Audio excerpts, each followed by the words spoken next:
Hello dear learners, welcome to NEET Kaka JEE. आज हम जो आपके समक्ष टॉपिक लेके आए हैं वो टॉपिक है मैन प्लैंक प्रॉब्लम।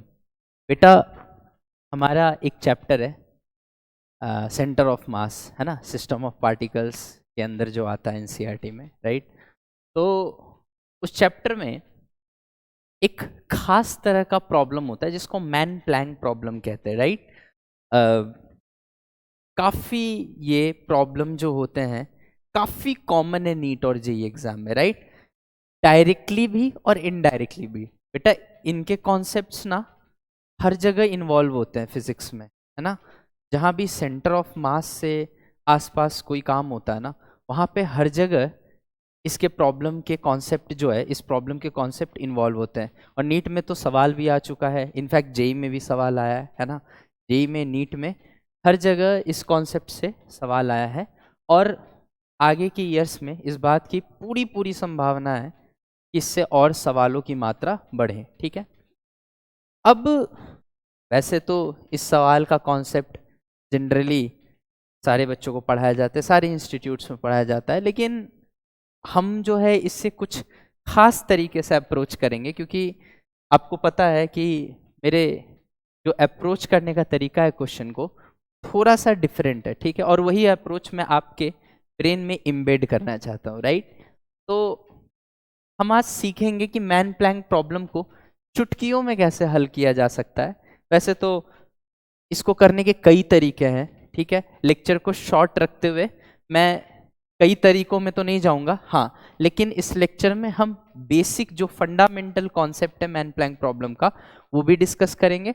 और उसके बाद कुछ ऐसे टेक्निक भी सीखेंगे जिस टेक्निक के द्वारा हम इनके सवालों को बहुत इफिशिएंटली कम से कम टाइम में सही सॉल्व कर सके, राइट। अब सबसे पहले तो समझते हैं कि क्या होता है मैन प्लैंक प्रॉब्लम, राइट। बेटा, कुछ भी नहीं है। मैन प्लैंक प्रॉब्लम में नाम से ही पता चल रहा है, एक प्लैंक है और एक मैन है, राइट। प्लैंक क्या होता है बेटा? प्लैंक का मतलब पटरा, है ना। कोई भी चीज़ ऐसे लकड़ी का टुकड़ा मान लो, ठीक है। वही जो टाइटेनिक में जिसके ऊपर रोज जाके बैठ गई थी और जैक डूब गया था, राइट, उसको एक प्लैंक यानी पटरा माना जा सकता है, राइट। उसी तरीके से यहाँ पे बेटा एक प्लैंक है, ये जो है ये येलो से जो बना रखा है ये प्लैंक है। और ये इंसान जो इसके ऊपर खड़ा है इसको तो मैन कहेंगे, राइट। अब प्लैंक जिस सरफेस पे रखा हुआ है वो जमीन है, जमीन मतलब ग्राउंड। ग्राउंड जो है बेटा, ग्राउंड जो है वो मैं यहाँ पे फ्रिक्शनलेस मान के चल रहा हूँ, ठीक है। यहाँ पे मैं जमीन को फ्रिक्शनलेस मान के चल रहा हूँ। और जमीन को फ्रिक्शनलेस मानना जरूरी भी है, ये जरूरी है कि जमीन फ्रिक्शनलेस हो, ठीक है। तभी जो अप्रोच लगाने में जा रहा हूँ वो वैलिड होगा। अब क्यों है ऐसा, ये धीरे धीरे समय के साथ आपको समझ में आ जाएगा, ठीक है। सबसे पहले बेटा मैं कुछ बेसिक कॉन्सेप्ट आपके साथ डिस्कस कर देता हूँ ताकि आपको कुछ भी नया ना लगे। बेटा, आपको अच्छे से पता है कि सेंटर ऑफ मास का फॉर्मूला था, सेंटर ऑफ मास का फॉर्मूला था, सेंटर ऑफ मास के पोजीशन वेक्टर का फॉर्मूला था m1r1 प्लस m2r2 प्लस इस तरीके से करके mn/rn upon total mass, upon total mass. Total mass का मतलब है बेटा जितने भी पार्टिकल है उन सबके मास से मास को जोड़ के इसको डिवाइड कर दो तो सेंटर ऑफ मास का पोजीशन वेक्टर आ जाता था, राइट। जिसमें r1 r2 r3 क्या है बेटा, ये डिफरेंट डिफरेंट पार्टिकल्स के पोजीशन वेक्टर है ओरिजिन से, राइट। और इनको अगर अपने अपने पार्टिकल के अपने अपने पोजीशन वेक्टर से मल्टीप्लाई करके टोटल को जोड़ के जब मैं टोटल मास से डिवाइड करता हूँ तो ये पोजीशन वेक्टर दे देता है मुझे सेंटर ऑफ मास का, राइट। ठीक है सर, बहुत बढ़िया। अब बेटा करना कुछ नहीं है, ये r1 r2 r3 याद रखिएगा सारे के सारे ओरिजिन के रेस्पेक्ट में है। और ये जो r कॉम लिखा हुआ है यानी सेंटर ऑफ मास का कोऑर्डिनेट या फिर पोजीशन वेक्टर जो भी बोलो, ये भी ओरिजिन के रेस्पेक्ट में है, ओके। अब हम कुछ नहीं करने जा रहे हैं, हम इसको डिफरेंशिएट करेंगे। एक बार डिफरेंशिएट करेंगे तो velocity of centre of mass आ जाएगा। और इस साइड r1 को डिफरेंशिएट करेंगे बेटा तो v1 आ जाएगा। v1 मतलब velocity of first particle, v2 मतलब वेलोसिटी ऑफ सेकेंड पार्टिकल। और इसी तरह से अगर मैं vn बोलूँ, vn का मतलब क्या हो गया बेटा, vn का मतलब हो गया velocity of nth particle divided by total mass, ठीक है। टोटल मास से तो डिवाइड करेंगे ही करेंगे, राइट।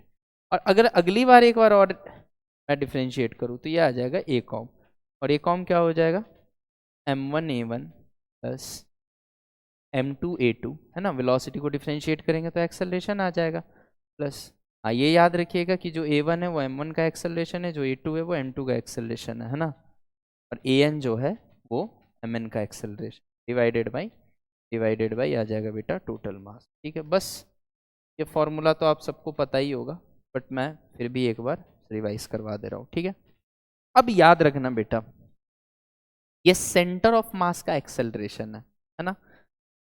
अब एक चीज याद रखना, इसमें m1a1 m2a2 mnan ये जो कुछ भी है ध्यान से देखिए, मास इंटू एक्सेलरेशन है। मास इंटू एक्सेलरेशन क्या होता है, फोर्स। तो ये मास फर्स्ट पार्टिकल का, एक्सेलरेशन भी फर्स्ट पार्टिकल का, इन दोनों को मल्टीप्लाई करने के बाद फोर्स किस पे आएगा, फर्स्ट पार्टिकल पे। उसी प्रकार से ये फोर्स ऑन सेकेंड पार्टिकल, उसी तरीके से ये फोर्स ऑन nth पार्टिकल। मेरे हिसाब से तो मैं कुछ नहीं कर रहा हूँ, मास इंटू एक्सेलरेशन करता जा रहा हूँ और बॉडीज पे जो पार्टिकल्स पे नेट फोर्सेस है वो बताता जा रहा हूँ। ठीक है, अब समझना बेटा होता क्या है, अगर पार्टिकल्स के बीच में जो फोर्स लग रहा है वो फोर्स सिर्फ और सिर्फ आपसी है, मतलब एक दूसरे पे लग रहा है, आपस में लग रहा है, उसका रीजन कुछ भी हो सकता है बेटा। हो सकता है वो इंटरमोलिकुलर फोर्स हो सकता है वो पार्टिकल्स जो है वो चार्ज पार्टिकल्स हो जिसके वजह से अट्रैक्ट रिपेल कर रहे हो एक दूसरे को, हो सकता है वो फोर्स ग्रेविटेशनल हो। लेकिन ग्रेविटेशनल हो या इलेक्ट्रोस्टैटिक फोर्स हो या कोई भी फोर्स हो, एक तरफा तो होता नहीं है। अगर m1 m2 पे फोर्स लगा रहा होगा तो m2 भी m1 पे लगा रहा होगा। ऐसे ही कोई मान लो m58th पार्टिकल हो, वो 58th वाला 46वें पार्टिकल पे कुछ फोर्स लगा रहा होगा तो 46वां भी 58वें वाले पे, 58th पार्टिकल वाले पे कुछ ना कुछ फोर्स लगा रहा होगा। अब आप मेरी बात को समझना, अगर ये फोर्स सारे इंटरनल हैं, ठीक है, और आपस में जुड़ रहे हैं तो सब एक दूसरे से कैंसिल कट कटा के क्या हो जाएंगे बेटा, जीरो हो जाएंगे। कहने का तात्पर्य यह है कि अगर सिर्फ सिस्टम में इंटरनल फोर्स हो, बाहर से कोई फोर्स नहीं लग रहा हो, ठीक है, मान लो एक सिस्टम है जो 6 पार्टिकल से मिलकर बना हुआ है और वो 6 पार्टिकल एक दूसरे पे तो कोई भी किसी पे भी फोर्स लगा सकता है, एक दूसरे पे तो कोई भी किसी पे भी फोर्स लगा सकता है, लेकिन बाहर से कोई 7वां पार्टिकल नहीं हो जो इन 6 में से किसी एक पे या 2 पे या किसी पे भी फोर्स लगा रहा हो, तो उस केस में बेटा हम एक्सटर्नल फोर्स को 0 मानते हैं और ये कहते हैं कि फोर्स सिर्फ इंटरनल है। मतलब जिसको भी आपने सिस्टम मान लिया है, जिन पार्टिकल्स को भी आपने एक साथ सिस्टम मान लिया है, बाहर से कोई फोर्स नहीं आ रहा है, उनके आपसी बीच के फोर्स है। राइट, आशा करता हूं ये बात आपको समझ में आ गया होगा। तो अगर फोर्स सिर्फ इंटरनल इन नेचर है तो एक्सेलरेशन ऑफ सेंटर ऑफ मास 0 हो जाएगा, क्योंकि ये सारे जुड़ के कट कटा के कैंसिल हो जाएंगे, है ना। क्योंकि अगर फर्स्ट सेकंड पे कुछ लगा रहा होगा तो सेकंड भी फर्स्ट पे लगा रहा होगा और दोनों फोर्स इक्वल एंड अपोजिट होंगी, है ना। थर्ड लॉ के हिसाब से इक्वल एंड अपोजिट फोर्स लगती है ना पार्टिकल्स के बीच में। अगर ए बी पे कुछ फोर्स लगा तो बी भी ए पे कुछ फोर्स लगा रहा होगा।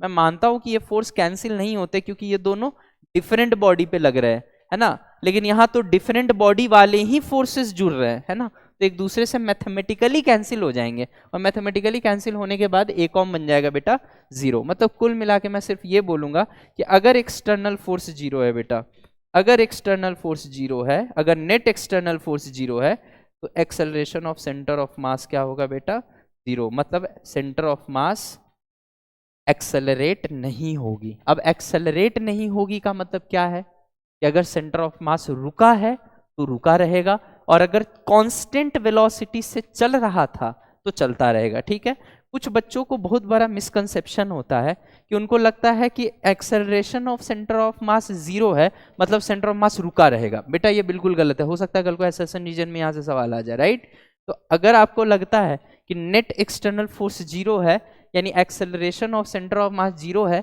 और एक्सेलरेशन 0 होने का मतलब ये है कि सेंटर ऑफ मास रुका रहेगा, तो ये बिल्कुल गलत है।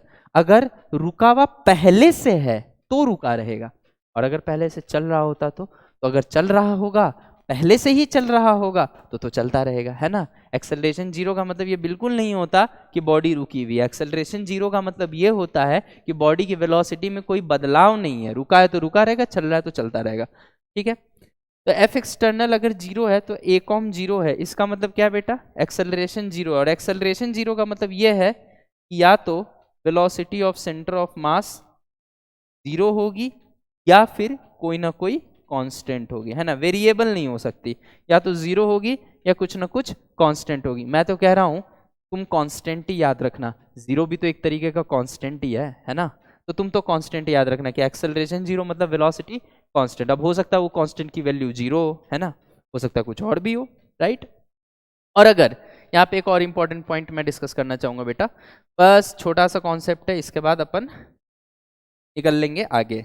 अगर एफ एक्सटर्नल मतलब नेट एक्सटर्नल फोर्स जीरो नहीं है, जीरो नहीं है मतलब उसकी कोई मान है, वो जीरो नहीं है ना, तो उस केस में जो एक्सेलरेशन ऑफ सेंटर ऑफ मास है बेटा वो हो जाएगा net external force upon total mass of the system. ध्यान से नोटिस करो बेटा, यहाँ मैं कैपिटल एम लिख रहा हूँ, कैपिटल एम लिखने का पर्पस है कि मैं टोटल मास को ले रहा हूँ, ठीक है। ये हो गया आपका सेंटर ऑफ मास का एक्सेलरेटेड, इस केस में सेंटर ऑफ मास एक्सेलरेटेड रहेगा और इस केस में सेंटर ऑफ मास एक्सेलरेटेड नहीं रहेगा, उसकी वेलोसिटी कांस्टेंट रहेगी, राइट।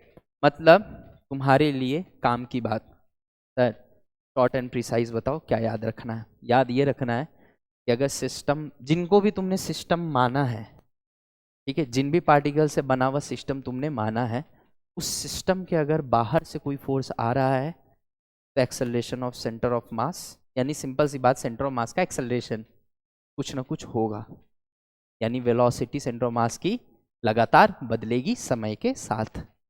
लेकिन अगर बाहर से कोई फोर्स नहीं आ रहा है, फोर्स सिर्फ अंदरूनी है, वो अंदरूनी फोर्स कैसे भी हो सकता है, बम का फटना अंदरूनी फोर्स है बेटा, बाहर से तो कोई नहीं जाता फोड़ने। अब बोलोगे नहीं सर हम तो आग लगाते हैं बाहर से, बेटा आग लगाते हो वो तो हीट एनर्जी तुम दे रहे हो ताकि वो अंदर में केमिकल एनर्जी जो स्टोर्ड है उसको जाके ट्रिगर करके हीट में कन्वर्ट करे और फिर फटे बम, वो एक अलग बात है। लेकिन बाहर से जाके कोई फोर्स थोड़ी लगा रहे होते हो, बाहर से फोर्स तो नहीं लगाते हो बेटा। तो यहाँ से सीधा सीधा क्लियर हो रहा है कि कोई भी चीज जिसमें फोर्स अंदरूनी हो, बाहर से कोई फोर्स नहीं लग रहा हो, इसका मतलब उसका सेंटर ऑफ मास अनएक्सेलरेटेड होगा, यानी एक्सेलरेशन जीरो होगी, ठीक है।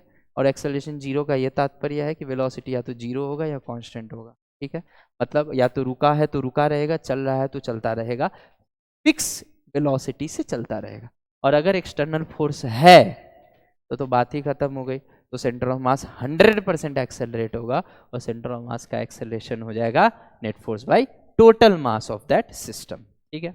अब ध्यान से देखिए बेटा, इतना कॉन्सेप्ट पढ़ाने के बाद हम एक मैन प्लैंक प्रॉब्लम पे हैं, ठीक है।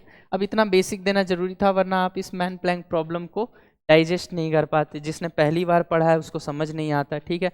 अब उसको एक ब्रीफ आइडिया लग गया कि मैं कहना क्या चाह रहा हूँ, राइट। अब ध्यान से देखो बेटा, यहाँ पे एक प्लैंक है, यहाँ पे एक इंसान है, ठीक।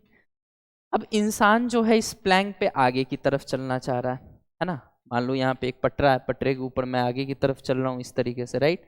अब मैं चल क्यों पाता हूँ, सीधी सी बात है कि मेरे जूते और पटरे के बीच में फ्रिक्शन होगा, मैं पटरे को ढकेलता हूँ पीछे तो पटरा मुझे ढकेलता है आगे, है ना। ये क्यों ढकेल पाता है, फ्रिक्शन की वजह से, तो मैं आगे चल गया, पटरे को पीछे जाना चाहिए। लेकिन सर ऐसा तो नहीं होता है, मान लो कि मैं स्टेज पे खड़ा हूँ, स्टेज जमीन पे है, तो मैं स्टेज पे चलता हूँ तो कहाँ स्टेज पीछे जाता है, बेटा इसलिए नहीं जाता है क्योंकि आपके स्टेज और आपके जमीन के बीच में फ्रिक्शन है।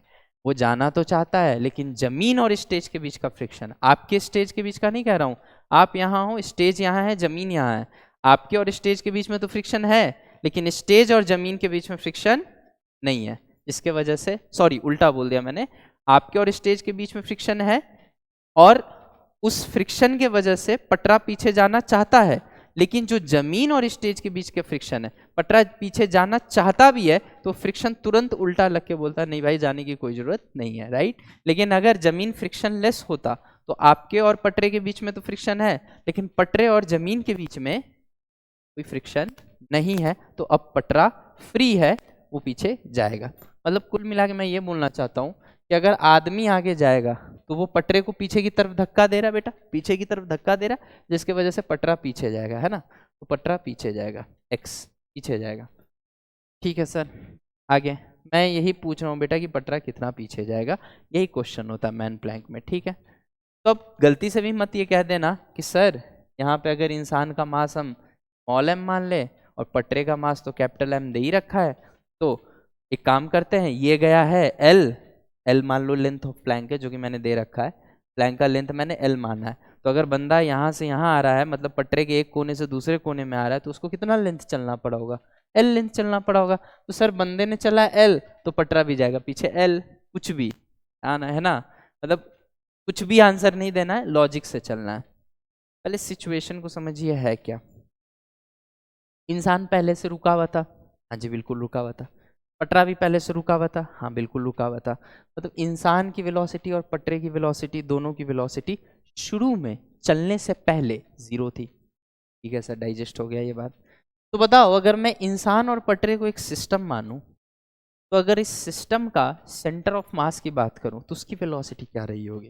जीरो रही होगी। सर कैसे पता? बेटा कुछ नहीं करना है, यहाँ पे m1 v1 plus m2 v2 था ना, दो ही पार्टिकल है तो बाकी के टर्म्स को इग्नोर कर दो। m1 v1 plus m2 v2, ये भी जीरो ये भी zero, zero plus zero zero, zero by anything is zero, मतलब v कॉम क्या आ गया? जीरो। मतलब सेंटर ऑफ मास पहले रुका हुआ था। स्वाभाविक सी बात है रुका हुआ होगा। जब प्लैंक और इंसान दोनों रुके हुए थे, और दोनों का सेंटर ऑफ मास की बात मैं कर रहा हूं, तो जब दोनों रुके हुए थे तो उन दोनों का सेंटर ऑफ मास भी रुका हुआ होगा, है ना। चलिए सर ये बात तो समझ में आ गई, मतलब पहले सेंटर ऑफ मास रुका हुआ था, बिल्कुल ठीक। अब इंसान के दिमाग में फितूर आया, वो चलना शुरू कर दिया। जब वो चलना शुरू कर दिया तो वो जा रहा है आगे, पटरा जा रहा है पीछे, है ना। ये किसको दिखेगा? कि उस इंसान को शायद ना फील हो, लेकिन जो इंसान जमीन पे कहीं दूर खड़ा होगा उसको दिखेगा कि जैसे जैसे इंसान आगे जा रहा है वैसे वैसे पटरा पीछे जा रहा है, राइट। अब जैसे ही ये इंसान आगे चलना शुरू किया, पटरा पीछे जाना शुरू हुआ, ठीक। अब तुम बोलोगे सर अब इंसान भी हिल रहा है, तो इंसान की भी कुछ वेलोसिटी है, पटरा भी हिल रहा है यानी पटरे की भी कुछ वेलोसिटी है, इसका मतलब सेंटर ऑफ मास भी अपनी जगह से हिलना चाहिए, उसकी भी कुछ ना कुछ वेलोसिटी आनी चाहिए। मैं बोलूँगा नहीं आएगा। अब तुम बोलोगे सर क्या कैसी बात कर रहे हो आप, अभी अभी आपने इस फॉर्मूले का मदद लिया था, यहाँ v1 v2 शुरू में जीरो था तो ये जीरो हो गया था, अब तो v1 v2 दोनों है ना कुछ ना कुछ, अब तो इंसान भी चल रहा है और पटरा भी चल रहा है, तो उस हिसाब से तो सेंटर ऑफ मास भी चलना चाहिए इनका। नहीं चलेगा बेटा, क्यों? अगला फॉर्मूला देखो, अभी अभी इन दो ब्लॉक्स में मैंने यही एक्सप्लेन किया है, इन दो ब्लॉक्स में आपको यही एक्सप्लेन किया है कि अगर फोर्सेस अंदरूनी है, बाहर से कोई फोर्स नहीं आया है, तो सेंटर ऑफ मास एक्सेलरेट नहीं होगा। अगर रुका है तो रुका रहेगा, चल रहा था तो कांस्टेंट वेलोसिटी से चलता रहेगा। चूंकि ये रुका हुआ था तो अभी भी रुका ही हुआ रहेगा। अब तुम बोलोगे सर पहले तो मुझे ये प्रूफ करो कि एक्सटर्नल फोर्स नहीं है, तब मैं आपकी इस बात पे सोच विचार करूंगा कि मानना है या नहीं मानना है, क्योंकि आपकी बताई हुई बात मुझे पच तो नहीं रही है। चलो दिखाता हूं। हमने सिस्टम किसको माना है बेटा? हमने सिस्टम माना है इंसान और प्लैंक को, और फ्रिक्शन किन के बीच में है? इंसान और प्लैंक के बीच में। इंसान पे फ्रिक्शन होगा आगे, प्लैंक पे फ्रिक्शन होगा पीछे। अगर मैं इन दोनों को सिस्टम मान रहा हूं तो ध्यान से बता मेरे बच्चे, इन दोनों के बीच में फोर्स तो है। कौन सा फोर्स है?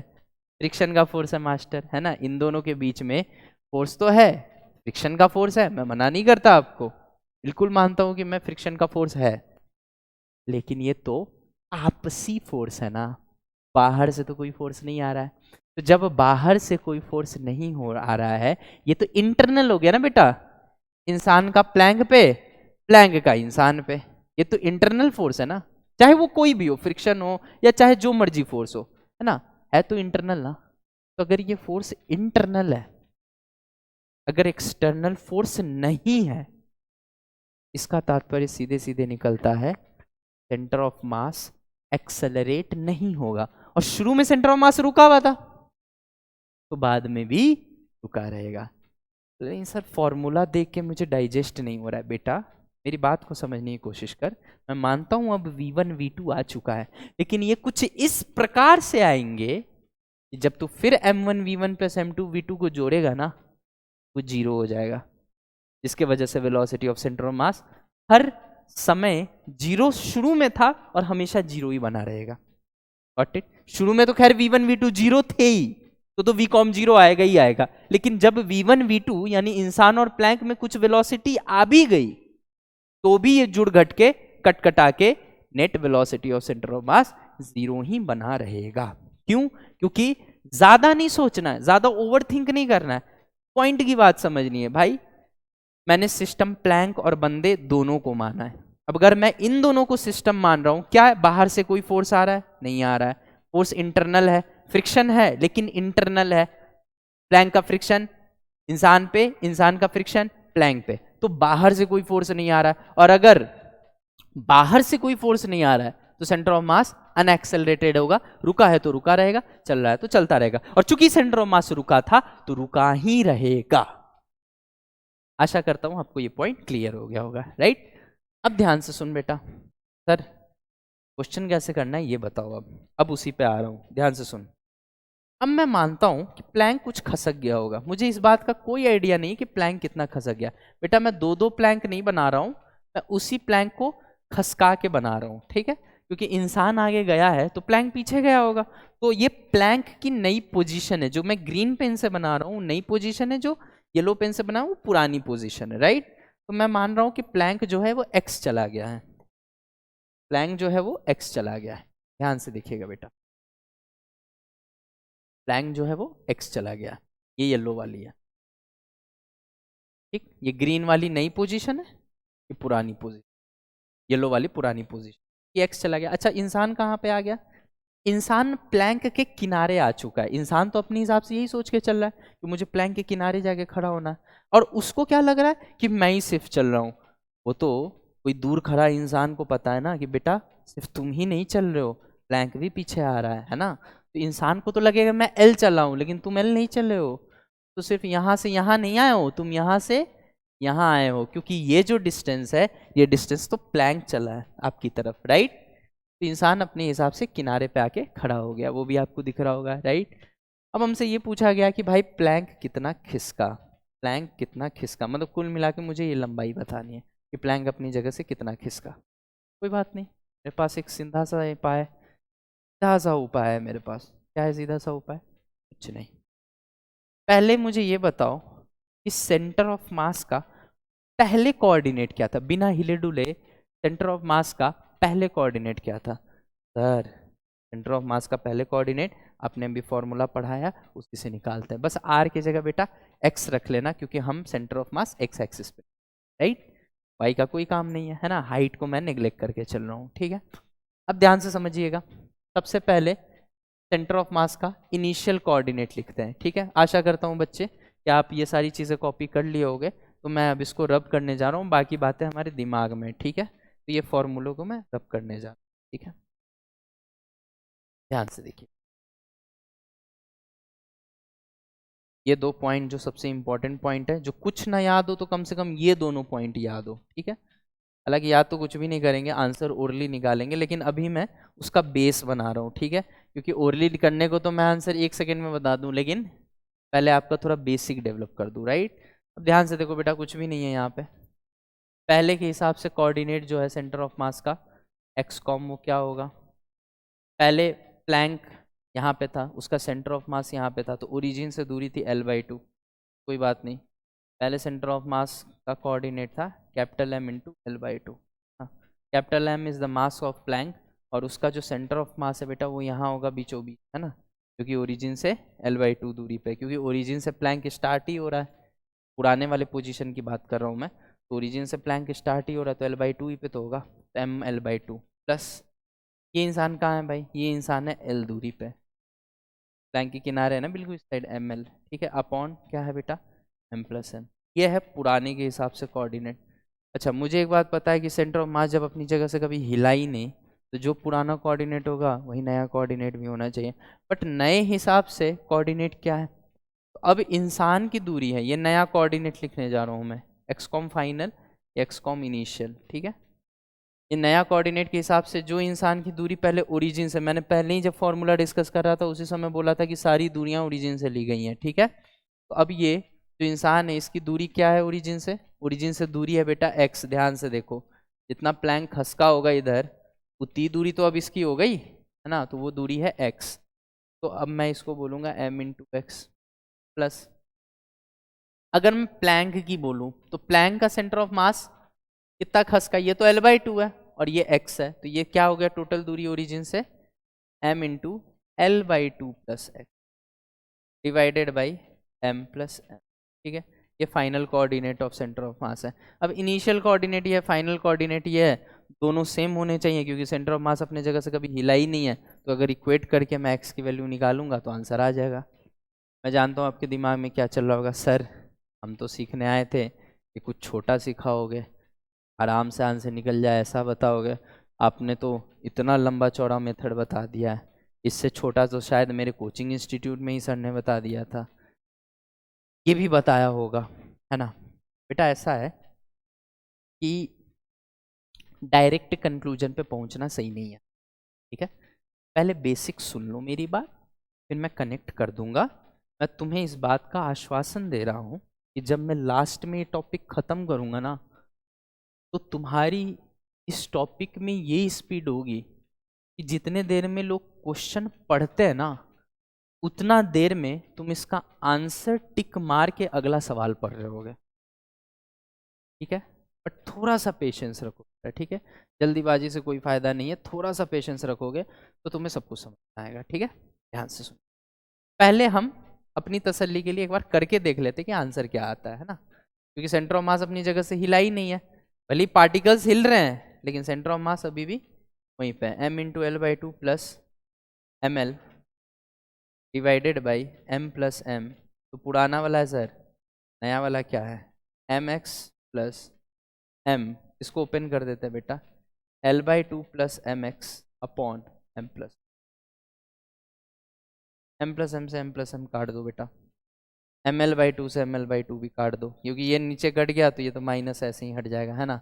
और यहाँ से x कॉमन ले लो तो m प्लस m आ जाएगा। तो यहाँ से सीधा मैं आंसर लिखूंगा क्या, यहाँ से सीधा आंसर लिख सकता हूँ मैं ml/स्मॉल m प्लस कैपिटल M, जहाँ स्मॉल m जो है मास ऑफ पर्सन है और कैपिटल M जो है वो मास ऑफ प्लैंक है। 100% आपका भी आंसर यही आया होगा, चाहे आप किसी भी मेथड से करिए। अगर आपका मेथड सही है तो आपका आंसर यही आया होगा, राइट। ये बहुत कॉमन क्वेश्चन है, लगभग हर इंस्टीट्यूट में, हर स्टडी मटेरियल में आपको ये ना क्वेश्चन कहीं ना कहीं मिल ही जाता है, राइट। तो इट्स ml/m। चलिए बहुत बढ़िया सर, ठीक है सर, बहुत अच्छा लगा। अब आगे क्या, अब मैं जो बोलने जा रहा हूँ बेटा वो ध्यान से सुनना, ठीक है। एक चीज समझ, अगर नेट एक्सटर्नल फोर्स 0 है तो सेंटर ऑफ मास अनएक्सेलरेटेड है। मैं मान के चलना चाहता हूं कि सेंटर ऑफ मास पहले रुका हुआ था। मैं मान के क्या चल रहा हूं कि सेंटर ऑफ मास पहले रुका हुआ था, तो बाद में भी रुका रहेगा सर।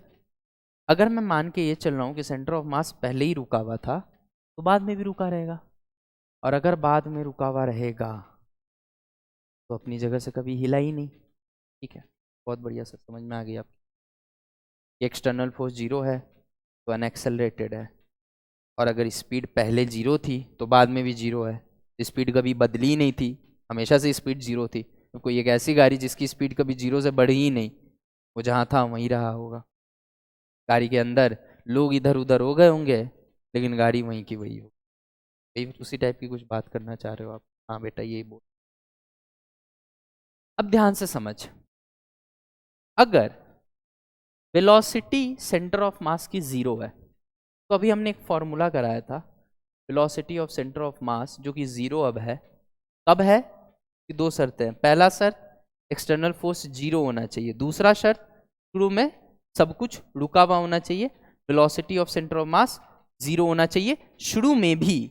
तो शुरू में 0 थी, बढ़ सकती नहीं है, तो बाद में भी 0 रहेगी, राइट। PCOM 0 है, ये क्या है बेटा, m1v1 प्लस m2v2 प्लस ऐसे करके mnvn divided by total mass, capital M से दिखा रहा हूँ। टोटल मास को बार बार कौन लिखे, कैपिटल M से दिखा, m इंटू 0 0 हो गया बेटा। और यहाँ से एक फॉर्मूला आ जाता है m1v1 प्लस m2v2 प्लस, अच्छा इसको और शॉर्ट कर देता हूँ बेटा मैं, इन v1 v2 vn को मैं, v1 क्या है वेलोसिटी, वेलोसिटी क्या होता है डिस्प्लेसमेंट बाई टाइम, तो मैं v1 को delta r1 by delta t लिख सकता हूँ ना। डेल्टा r1 मतलब पार्टिकल 1 का डिस्प्लेसमेंट, डेल्टा r2 मतलब पार्टिकल 2 का डिस्प्लेसमेंट, और आपको सबको पता है कि डिस्प्लेसमेंट बाय टाइम वेलोसिटी होता है।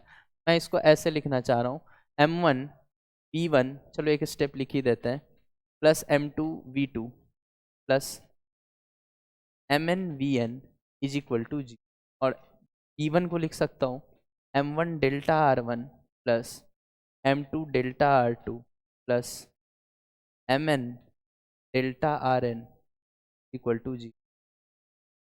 ये समझ में आया बेटा?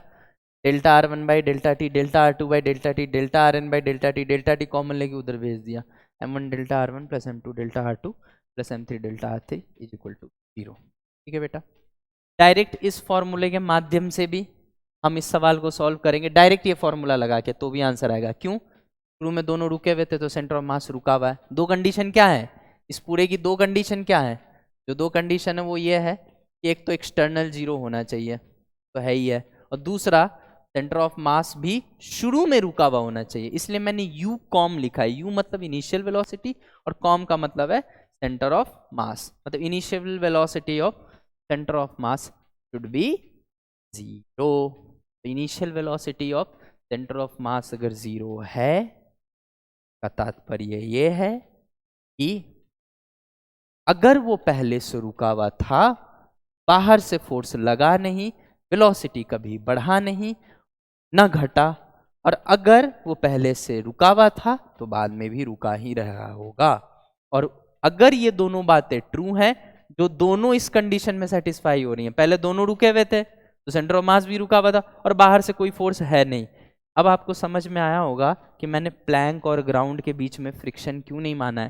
बेटा मैं प्लैंक और मैन की बात नहीं कर रहा हूँ, मैन और प्लैंक के बीच में तो फ्रिक्शन है, तभी प्लैंक पीछे और आदमी आगे जा रहे हैं, यस और नो। लेकिन हम प्लैंक और ग्राउंड के बीच में फ्रिक्शन को क्यों नेग्लेक्ट किए हैं?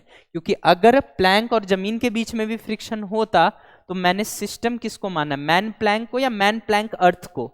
अर्थ यानी ग्राउंड तो नहीं है सिस्टम का हिस्सा, तो मैंने तो सिर्फ सिस्टम मैन प्लैंक को माना है। और मैन प्लैंक को अगर मैं सिस्टम मान रहा हूं और ग्राउंड यानी अर्थ अगर फ्रिक्शन लगा रहा है, तो ये फ्रिक्शन क्या होगा? अंदरूनी होगा या बाहर से आ गया? बेटा यहाँ अर्थ जो है, यहाँ ग्राउंड जो है, वो सिस्टम का हिस्सा नहीं है, सिस्टम के बाहर का कोई पर्सन है, सिस्टम के बाहर की कोई एंटिटी है। तो सिस्टम के बाहर की एंटिटी का अगर फोर्स आएगा सिस्टम पे तो एक्सटर्नल अब 0 नहीं रहेगा। इसीलिए मैंने बोला था कि फ्रिक्शनलेस मानना जरूरी है। अब वापस से अपने पॉइंट पे आते हैं।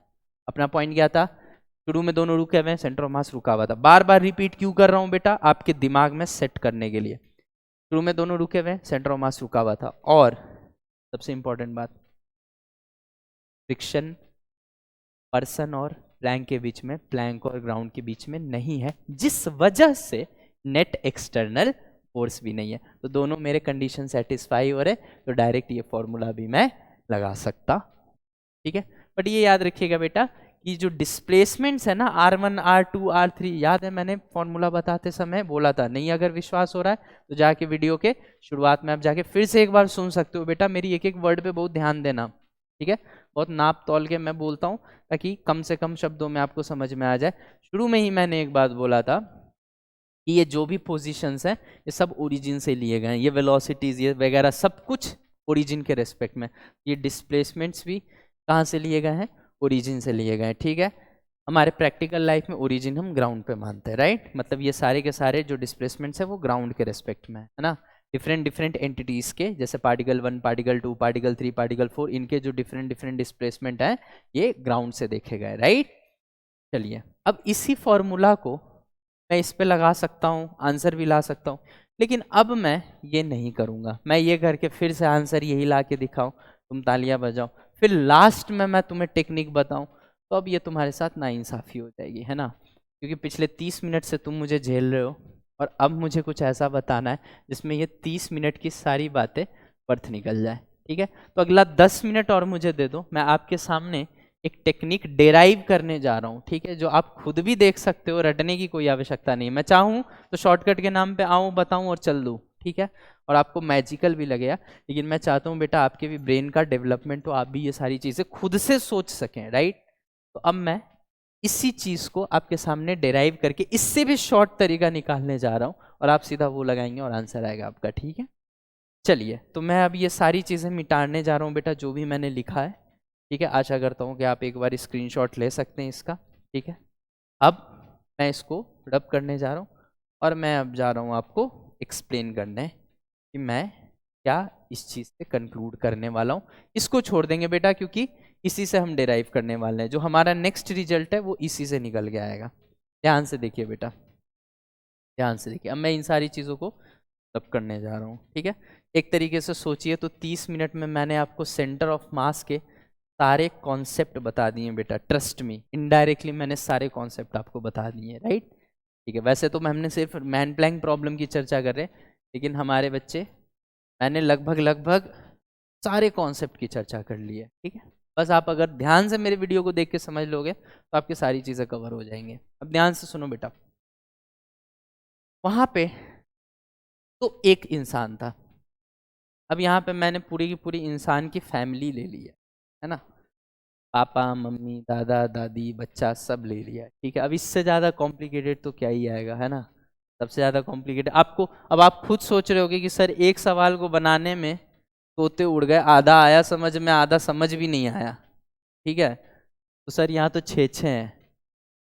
मैं बोलूँगा बस 5 मिनट 10 मिनट दे दे, एक बार मुझे रिजल्ट डिराइव कर लेने दे, और फिर तू कुछ ना याद रख के, सिर्फ रिजल्ट भी अगर तुमने याद रखी ना, अगर तुमने सिर्फ रिजल्ट भी याद रखी, तुम्हारे सवाल होंगे और ओरली होंगे, राइट। ध्यान से देखिए बेटा, ध्यान से देखिए जो बताने जा रहा हूँ। मैं मान लेता हूं कि प्लैंक जो है, ये सारे आपस में इधर उधर भाग रहे हैं, सारे इधर उधर भाग रहे हैं, हमें नहीं पता किधर क्या है, ठीक है। जैसे x1 इधर भाग रहा है, सॉरी m1 इधर भाग रहा है x1, m2 जो है इधर भाग रहा है x2, m3 जो है वो मान लो x3 का मान 0 ले लेते हैं, x3 m3 रुका हुआ है, m4 जो है वो इधर भाग रहा है, m5 जो है इधर भाग रहा है, सारे इधर उधर भाग रहे भाई अपने हिसाब से। ये सबके डिस्प्लेसमेंट्स लिखे हुए x1 x2 x3 x4 x5, और प्लैंक इन सब के वजह से कुछ x चल गया होगा। फिर से वही बोलूंगा, फ्रिक्शन यहाँ भी 0 है। कौन सा फ्रिक्शन 0 है? प्लैंक और ग्राउंड के बीच वाला फ्रिक्शन 0 है। क्यों? क्योंकि हम नहीं चाहते कि कोई नेट एक्सटर्नल फोर्स आके डिस्टर्ब करे, राइट।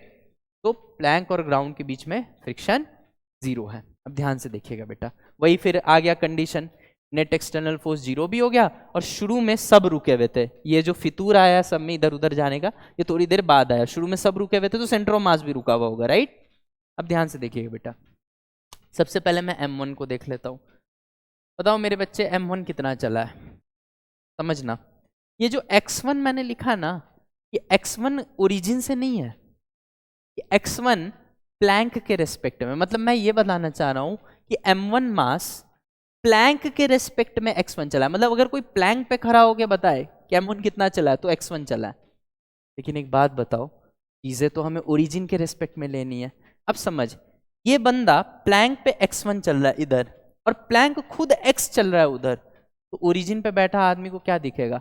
x1 इसका प्लस x प्लैंक का। खुद सोचो ना, मान लो मैं इस पटरे पे खड़ा हूं, मैं इस पटरे में इस डायरेक्शन में 3 मीटर चला, ठीक है, और ये पटरा खुद उधर 5 मीटर चला, तो पटरे का 5 प्लस मेरा 3, दोनों मिला के जो जमीन पे साइड में खड़ा हुआ इंसान है उसको तो मेरा डिस्प्लेसमेंट 8 मीटर दिखेगा ना। वही बात है, मैं सीधा सीधा बोलूंगा कि मेरे लिए ओरिजिन के रेस्पेक्ट में ये कितना चला है? x1 plus x. इसी फॉर्मूला को यूज कर रहा हूं बेटा, ये वाले फॉर्मूला को, delta r1 is displacement of first particle, जो कि m1 मैंने माना, ठीक है। उसी प्रकार से m2 into displacement of second particle था बेटा, और डिस्प्लेसमेंट ऑफ सेकेंड पार्टिकल क्या है बेटा? ये x2 है, ये x है, तो दोनों मिला के ओरिजिन से क्या दिखेगा? x2 प्लस एक्स दिखेगा। याद रखिएगा यहाँ x1 x2 जो है प्लैंक के रेस्पेक्ट में, ओरिजिन के रेस्पेक्ट में नहीं, ठीक। इसका बताइए भाई साहब m3 का, m3 पटरा के ऊपर नहीं चले भाई, पटरे के ऊपर नहीं चले, लेकिन पटरा तो चल रहा है ना, तो ओरिजिन से तो क्या दिखेगा? ओरिजिन से तो x चलता हुआ दिखेगा ही, ये चलेगा m3। ये भाई साहब देखिएगा ध्यान से, m4, x इधर चल रहा है, x4 इधर चल रहा है, तो नेट किधर होगा डिस्प्लेसमेंट? मैं मान के चल रहा हूँ x x4 से बड़ा है, ठीक है, वो अपने आप साइन सेट होगा, आपको टेंशन लेने की जरूरत नहीं है, ठीक है। तो ये x है, ये x4 है, तो अब क्या होगा? प्लस होगा कि माइनस होगा? उल्टा है ना, तो उल्टा है तो माइनस होगा, तो x माइनस एक्स प्लस। अब m5 की बात देखें, तो m5 की क्या आ जाएगी बेटा, जल्दी बता? x minus, right. ये तो ये सर पर्सन्स का हो गया, प्लैंक पे तो चल रहा है। प्लैंक कितना चल रहा है बेटा? प्लैंक का मास कैपिटल M माना हूँ, ठीक है, तो प्लैंक कितना चल रहा है? प्लैंक तो सिर्फ x चल रहा है सर, ओरिजिन से लिखना है ना, प्लैंक तो सिर्फ x चल रहा है, ठीक है। और ये सब मिला के 0 होने चाहिए, क्यों? क्योंकि ये कंडीशन सेटिस्फाई कर रहा है, पहले सब रुके हुए हैं और बाहर से कोई फोर्स है नहीं, राइट। बाद में सब इधर उधर जा रहे हो, एक अलग बात है। अगर बेटा हम इसको सॉल्व करेंगे, मैं आज आपको एक होमवर्क दे रहा हूँ, ठीक है। होमवर्क क्या दे रहा हूँ कि आपको इसको सॉल्व करके लाना है, ठीक। सॉल्व कैसे करना है वो मैं हिंट दे दूंगा, लेकिन गणित बता के मैं आपका समय खराब नहीं करना चाहता, ठीक है। इन सारे ब्रैकेट्स को ओपन कर दो, m2x2, m2x, m1x1, m1x, m3x, m4x, minus m4x4, minus m5x5, m5x है ही, और सब इधर उधर खोल दो और सारे x वाले टर्म्स को एक साइड ले लो और x1, x2, x3, x4, x5 वालों को एक साइड ले लो और उसके बाद सॉल्व करो x की वैल्यू निकालने के लिए। x की वैल्यू, x ही तो है जो प्लैंक चला है, राइट। x की वैल्यू निकालने के लिए तो आपका वैल्यू जो आएगा वो मैं डायरेक्ट लिख देता हूँ। यहाँ पे एक माइनस साइन आएगा और यहाँ पे आएगा m1x1 plus m2x2 plus m3 x3 आना चाहिए बेटा, लेकिन x3 ना 0 है, इसलिए तुम नोटिस करोगे कि x3 का कोई टर्म ही नहीं आया, राइट। मतलब x3 0 है, इसलिए 0 इंटू m3 क्या हो जाएगा 0, मतलब तुम देखोगे न्यूमरेटर में m3 का कोई टर्म ही नहीं आया, लेकिन आपको क्या इमेजिन करना है, m3 है, m3 इंटू 0 के फॉर्म में है, राइट। अब ध्यान से देख बेटा, ये क्या हो जाएगा m4 माइनस x4, एक्चुअली आएगा आपके माइनस m4x4, लेकिन m4 को प्लस मान के इसको ब्रैकेट में माइनस x4 डाल देंगे, है ना। और ये फिर आ जाएगा, ये फिर आ जाएगा, एक सेकेंड, ये फिर आ जाएगा m5 माइनस x5, राइट। और डिवाइडेड बाई एक चीज नोटिस करना बेटा, ये जो माइनस मैंने लगाया है ना, ये पूरा इसके बाहर है, इसके पूरा बाहर है, माइनस आएगा जरूर, ठीक है। m1 plus m2 plus m3 m4 plus m5 plus capital M। एक चीज नोटिस करो, कैपिटल M है मास ऑफ प्लैंक, और अगर तुम ध्यान से देखो तो मास ऑफ प्लैंक का कोई भी टर्म ऊपर नहीं आया है, मास ऑफ प्लैंक का कोई भी टर्म ऊपर नहीं आया है। प्लैंक के ऊपर जो भाग रहे हैं वो आए हैं, जो रुके हुए हैं वो 0 के साथ आए हैं, लेकिन प्लैंक आई ही नहीं है, और नीचे प्लैंक का टर्म है, ये याद रखिएगा। अब ये रिजल्ट आपको याद रखना है, और इतना बड़ा फॉर्मूला रटना है, ये तो बहुत बड़ा फॉर्मूला, इतना रट नहीं पाएंगे हम। आप तो कहे थे कि हम फिजिक्स में एक भी शब्द नहीं रटवाते हैं, एक अक्षर एक फॉर्मूला नहीं रटवाते हैं, इतना बड़ा फॉर्मूला रटने को कह दिया। बेटा रटने को नहीं कह रहा हूं, ध्यान से देख क्या लिखा हुआ है। इसमें झंझट क्यों हुआ था सॉल्व करने में, क्योंकि पहले ओरिजिन पे बैठ के सब कुछ देखना है ना। पहले येलो वाला प्लैंक था, बाद में ग्रीन वाला प्लैंक हुआ, ठीक है। और सबसे ज्यादा दिक्कत ये होती है कि बाद वाले सिचुएशन में अलग अलग पार्टिकल की ओरिजिन से क्या दूरियां रही होंगी ये सोचना पड़ता है। जैसे बंदा तो एल चल गया, लेकिन प्लैंक भी पीछे गया, तो अब इसकी दूरी बंदे की क्या है x, अब प्लैंक की क्या l/2 + x। यही तो कॉम्प्लिकेशन है, यही तो तुमको दिक्कत देता है मैन प्लैंक प्रॉब्लम में। मैंने इसको सरल और आसान कैसे बना दिया, ध्यान से देख। अब हमको ओरिजिन के रिस्पेक्ट में कुछ देखना ही नहीं है, हमको सब कुछ देखना प्लैंक के रिस्पेक्ट में। याद कर, मैंने स्ट्रेस दिया था इस बात पे, मैंने इस बात पे कई बार स्ट्रेस दिया था कि बेटा यहाँ जो x1, x2, x3, x4, x5 है वो जमीन से नहीं है या ओरिजिन से नहीं है, ये प्लैंक पे ही बैठ के प्लैंक के रिस्पेक्ट में ये डिस्प्लेसमेंट है, ठीक है। अब ध्यान से देख, m1 का प्लैंक के रिस्पेक्ट में डिस्प्लेसमेंट क्या है x1, तो m1 इंटू x1। m2 का प्लैंक के रिस्पेक्ट में क्या है x2, तो m2 इंटू x2। m3 का प्लैंक के रिस्पेक्ट में क्या है, जमीन से तो x चला है, जितना प्लैंक चला उतना ही m3 चला है, क्योंकि m3 प्लैंक पे रुका हुआ है ना। लेकिन प्लैंक पे अगर कोई खड़ा हो तो प्लैंक पे m3 तो चुपचाप खड़ा है, तो प्लैंक के रिस्पेक्ट में तो ये कभी चला ही नहीं है, इसलिए m3 इंटू 0। अच्छा m4 क्या है, अच्छा ये भी देखिए ध्यान से, डायरेक्शन के साथ लेना। m4 क्या है, m4 का प्लैंक के रिस्पेक्ट में डिस्प्लेसमेंट क्या है x4, x4 नहीं सर, माइनस x4 उल्टा है ना बेटा, डायरेक्शन है ना, डिस्प्लेसमेंट माइनस x4, तो यहाँ माइनस x4। m5 का प्लैंक के रिस्पेक्ट में कितना है माइनस x5। मतलब सिंपल सी बात है, प्लैंक के ऊपर जो जो दौड़ रहा है उन सब को उनके मास, उनके डिस्प्लेसमेंट्स को उनके मास से डायरेक्शन के साथ, डायरेक्शन को ध्यान में रखते हुए मल्टीप्लाई करके जोड़ डालिए और डिवाइडेड बाय टोटल मास कर दीजिए। बस इतना याद रखिएगा कि ऊपर प्लैंक का मास नहीं आएगा, लेकिन जब डिनोमिनेटर लिख रहे होंगे ना तो प्लैंक का मास भी डाल देना, बस इतना याद रखना है और आपका आंसर आ चुका। अब हम आपको दिखाते हैं जादू।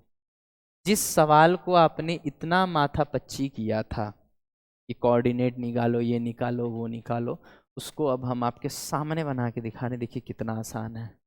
अब हम ग्रीन वाला सब कुछ भूल जा रहे हैं, ग्रीन वाला सब कुछ भूल जा रहे हैं, ग्रीन वाला सब कुछ भूल जा रहे हैं। ठीक, यही था ना मेरा सवाल। और सवाल क्या पूछा था?